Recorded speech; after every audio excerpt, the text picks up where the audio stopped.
gunung itu adalah ratusan tubuh ular yang sedang dikeringkan, teman. Seriusan?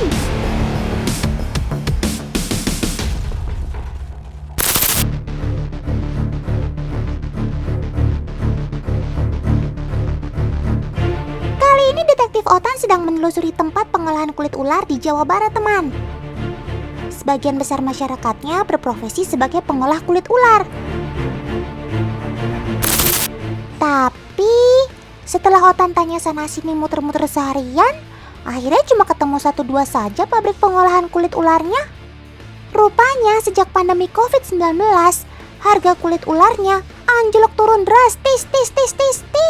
Jadi masyarakatnya banyak yang beralih profesi dan tidak lagi mengolah kulit ular, teman. Wah.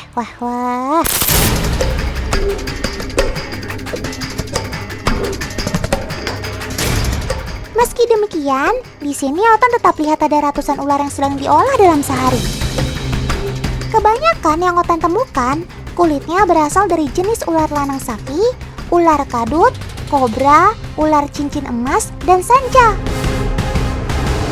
Semoga saja tidak ada jenis ular yang dilindungi ya.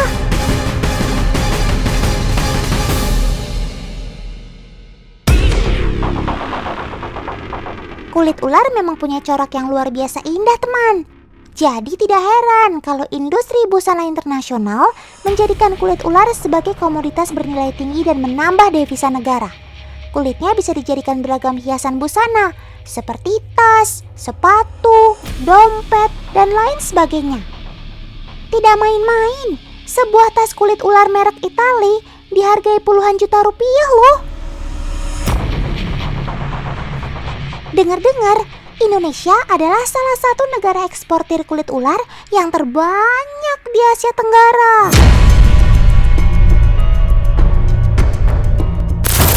Makanya Otan punya kekhawatiran nih, karena tingginya permintaan akan kulit ular ini, bisa-bisa nanti populasinya terancam. Apalagi kalau pemanfaatannya di alam terlalu berlebihan. Oh iya teman, hukum di Indonesia dan internasional sebenarnya tidak melarang perdagangan kulit ular seperti ini. Hanya saja jumlah kuota ular yang boleh diekspor ke luar negeri diatur negara.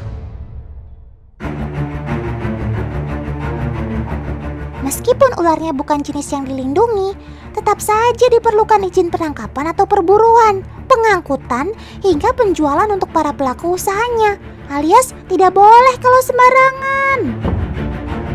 Ular yang dipanen sebaiknya juga ular hasil ternakan atau penangkaran, bukan malah seluruhnya tangkapan alam. Dengan sistem ternakan, kelestarian jenis ularnya akan terjaga. Dan pencatatan jumlah yang dipanen akan lebih transparan. Namun, tetap saja pertumbuhan ukuran ular cenderung lambat dan biaya pakannya mahal, teman. Inilah kenapa akhirnya pemburu nakal rakus memanen ular secara instan dari alam tanpa niat melestarikannya. Ngomong-ngomong soal proses pengolahannya, kulitnya dipisahkan dengan cara manual, alias ditarik dengan tangan, teman. Lalu dilebarkan dengan bambu dan dijemur supaya kering. Semakin panjang dan lebar, serta kualitas kulit yang utuh tanpa cacat akan menentukan kemahalan harganya. Selain diambil kulitnya, dagingnya pun diolah untuk dijual sebagai bahan obat, teman. Tujuan ekspor daging dan empedu ular sebagai obat ini untuk negara Tiongkok, teman. Hanya saja sejak pandemi, perdagangan ekspor impor untuk komoditas hewani dihentikan sementara. Makanya pemburu ilegal juga jadi stop dulu deh. Otan pikir-pikir, efek dari pandemi ini jadi ada positifnya ya untuk keberlangsungan hidup satwa seperti kalian, sob. Otan sempat ngobrol nih teman sama paman pemburu yang biasanya menangkap ular di alam. Paman, biasanya menangkap ular apa saja sih? Saya nyarinya ular hitam, ular kadut, ular pucuk, apa aja. Ular itu namanya piton tuh, sanca kata orang Jawa. Emang kulit ularnya dihargai berapa, Paman? Kalau piton meteran, itu juga sama, malah hampir gak laku sekarang. Dulu semeter sampai 150.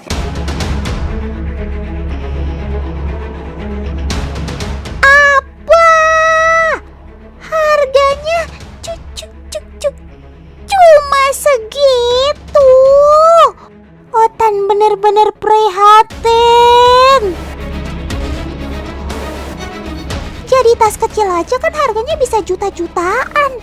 Kenapa kulitmu waktu masih hidup cuma dihargai segitu? Otan sedih, Sob.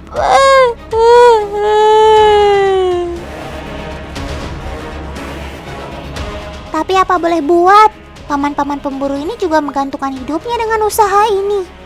Resiko pulang tanpa hasil karena semakin sulitnya mencari ular, hingga resiko keselamatan diri tergigit ular berbisa, hanya mereka sendiri yang menanggung. Otan cuma bisa berdoa, semoga paman mendapat rezeki pengganti yang lain ya. Menurut paman pemburu, ular yang didapatnya adalah hama untuk tambak dan sawah mereka, teman. Tapi Otan yakin, edukasi tentang rantai makanan dan peran si ular untuk ekosistem belum sepenuhnya dipahami. Coba bayangkan, kalau satu mata rantai makanan ini terputus karena populasi ular di alam habis. Bisa-bisa ulang sang predator alaminya ikut-ikutan punah.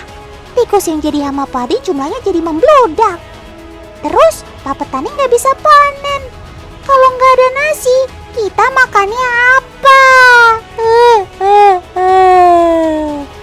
Lupa, Otan kan makannya pisang dan buah-buahan lain, deng.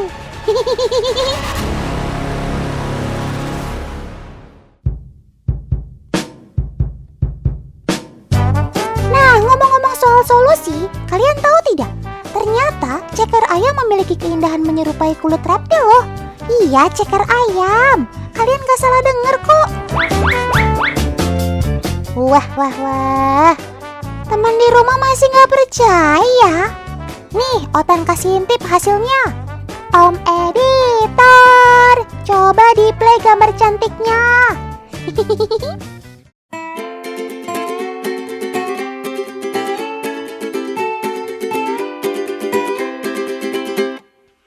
Tuh lihat, detail tekstur dan motif kulitnya sama kayak kulit reptil seperti buaya dan ular juga kan? Kita tanya-tanya sama pemilik idenya yuk. Kak Nurman, Otan mau tanya dong, kenapa sepatunya pakai kulit ceker ayam sih? Jadi gini Otan, Indonesia menjadi salah satu eksportir kulit ular terbesar di dunia, bersanding dengan beberapa negara di Asia Tenggara lainnya. Maka dari itu kita menyediakan alternatif material selain pengganti kulit ular dan buaya. Tekstur dan gradasi warna yang dihasilkan dari ceker ayam ini tidak kalah dari kulit eksotis lainnya, seperti ular dan buaya. Tuh, kermaks kan? Keren maksimal. Kak Nurman adalah contoh anak muda yang peduli sama kelestarian sobat Otan para reptil, teman. Otan salut deh sama kakak. Untuk menyulap kulit ceker ayam yang lembek menjadi kuat dan bertekstur cantik seperti ini, dibutuhkan proses panjang dan tekad baja, teman. Penyisitan ceker ayam ini dilakukan dengan teliti, agar kulitnya utuh dan tidak merusak motifnya. Maklum saja, ceker ayam kan ukurannya kecil, jadi sebisa mungkin tidak terbuang sia-sia. Kalau kulitnya sudah terkumpul, waktunya pewarnaan. Kebayangkan, kulit ceker ayam yang pucat ini pasti jauh lebih kelihatan menarik kalau diberi warna. Otan request warna merah ya, Kak. Selain pewarnaan, proses perendaman seperti ini ada beberapa tahap, teman. Tujuannya untuk menghilangkan bakteri dan menguatkan tekstur kulitnya. Kalau ceker ayamnya sudah berwarna, kita haluskan dengan cara digosok manual seperti ini. Tujuannya untuk mengeluarkan warna dan teksturnya agar lebih wow.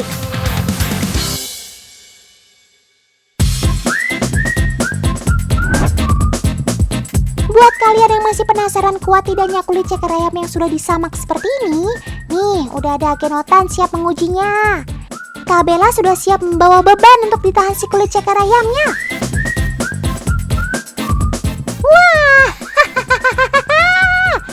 Wah. Kalau semangka si Otan gak janji ya. Oke deh, kita buktikan. Semangka, semangat kakak. Dan ternyata kulitnya sanggup menahan beban seberat semangka. Kermaks, keren maksimal. Meski Meskipun tidak lama, namun daya tahan dan kelenturan kulit yang sudah disamak berubah jadi jauh lebih kuat kan daripada kulit mentahannya? Kalau gini sih, Otan yakin sepatunya kuat kalau dipakai jalan-jalan keliling dunia.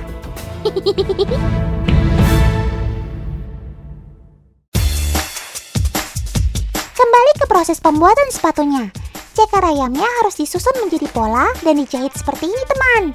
Ini akan menjadi bagian atas sepatunya. Kalau sudah oke, tinggal diberi sol sepatu deh. Meskipun menggunakan beberapa mesin untuk membantu pekerjaan, tangan-tangan para pembuatnya lah yang menjadikan sepatu ini jadi jauh lebih bernilai. Penjahitan secara manual seperti ini sengaja dilakukan untuk menguatkan penggabungan bagiannya sekaligus menjadi detail yang luar biasa rapi. Penghalusan bagian-bagiannya pun hingga ke bagian yang tidak terlihat. Menempa paku untuk mengunci bentuk kulitnya, bahkan pemolesan lapisan kulitnya dengan semir, semua disempurnakan dengan sentuhan tangan pembuatnya. Dan ini dia hasil jadinya. Ya kan, Otan bilang juga apa? Kalau ada material lain seperti kulit ceker ayam ini kita manfaatkan dengan sentuhan seni pembuatnya, Otan yakin sepatu kulit ini jadi bernilai tinggi. Kalau ada solusi kayak ini, Otan sih berharap nantinya sobat reptil seperti ular, biawak, dan buaya jadi lebih lestari.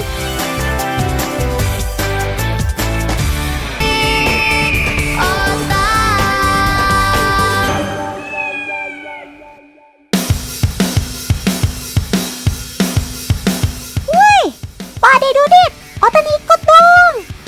Mau kemana bareng pace-pace dari Papua ini? Sungai Bian di Merauke, Papua memang kaya akan ikan. Dan salah satu ikan yang diincar para pemancing adalah ikan yang cukup eksotis. Walaupun air agak keruh, tapi para suhu memancing ini sudah bisa perkirakan tempat yang ada ikannya.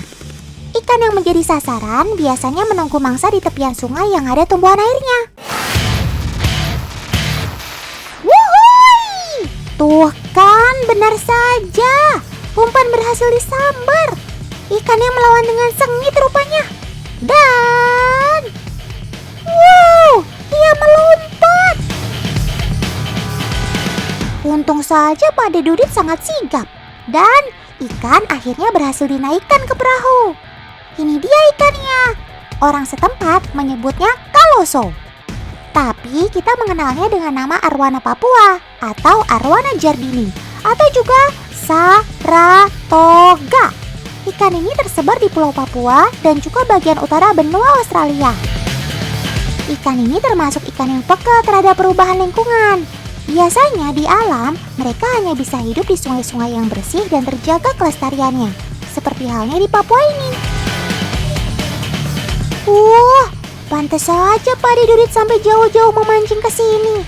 Tapi tenang saja sob, Pak Ade Dudit adalah angler atau pemancing yang melakukan catch and release, alias melepas kembali ikan yang ditangkapnya.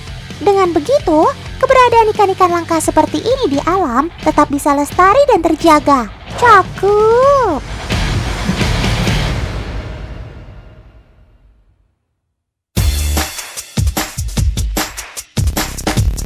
Kini untuk melihat ikan arwana, gak perlu susah-susah cari ke alamnya kok. Beberapa orang yang ahli dan para pehobi telah berhasil membudidayakannya.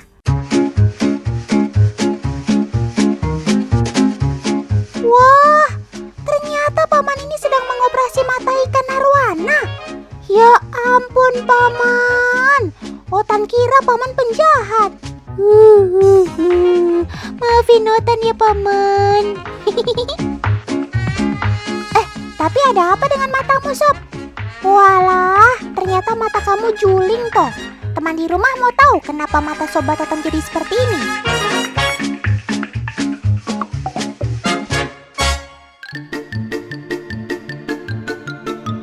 Biasanya, mata juling ini terjadi karena penempatan lampu akuarium yang tidak tepat, teman.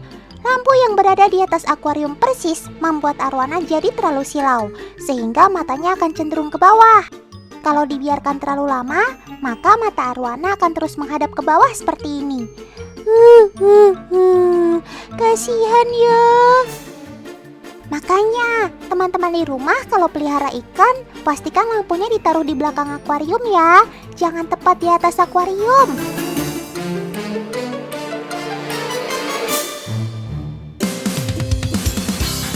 Ngomong-ngomong, Ngotan penasaran deh. Kenapa sih ikan arwana biasa ditempatkan di akuarium yang hiasannya minim? Kalau dikasih hiasan di akuarium, berpengaruh untuk Sobat Otan gak ya? Kau Ijil suka pelihara ikan juga ya? Bagus juga nih penempatan hiasannya. Ya, saatnya masukkan kamu ke akuarium nih. Pelan-pelan ya kak, takut teman Otan ini kaget. Kita tunggu reaksinya. Wah, ternyata kalian nyaman-nyaman saja sob. Mungkin karena ukuran akuariumnya jauh lebih besar dari panjang tubuhmu.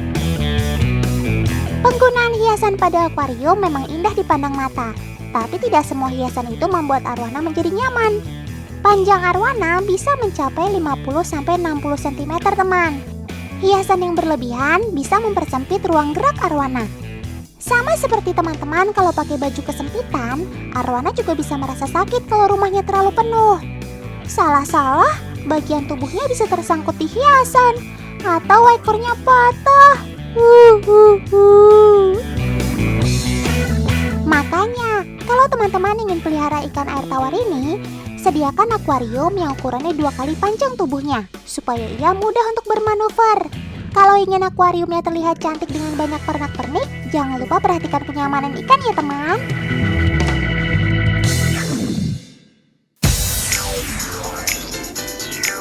Wah, ada apa nih ramai-ramai?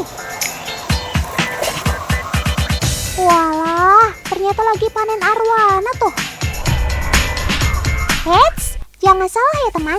Panen yang dimaksud bukannya mengambil indukan untuk dijual ya, tapi mengambil anakan ikan arwana yang ada di dalam mulut indukan pejantan. Ya, ayo bapak-bapak arwana, keluarkan anak-anak kalian. Pejantan arwana ini menyimpan anaknya di dalam mulut selama 1,5 bulan. Fungsinya supaya anak-anaknya aman dari predator. Wah, penyayang banget ya pejantan arwana ini. Dalam 1 kali masa panen, seekor pejantan arwana bisa menyimpan 80-100 anakan di dalam mulutnya. Waduh, banyak banget ya. Oh iya teman, ada yang bilang pelihara arwana bisa memberikan kemakmuran bagi pemiliknya. Apa iya? Dalam bahasa Mandarin, ikan ini bernama swilong, atau jika diterjemahkan artinya adalah ikan naga. Itu karena kumis Sobat Otan ini menyerupai kumis naga. Naga juga dianggap bisa memberikan keberuntungan. Makanya, ikan yang dianggap mirip naga ini dipercaya bisa membawa keberuntungan. Otan sih percaya kalau Sobat Otan satu ini membawa keberuntungan. Karena kalau dijual, harganya cukup mahal. Budidaya ikan arwana bisa meraup untung jutaan rupiah loh. Wow, luar biasa kan?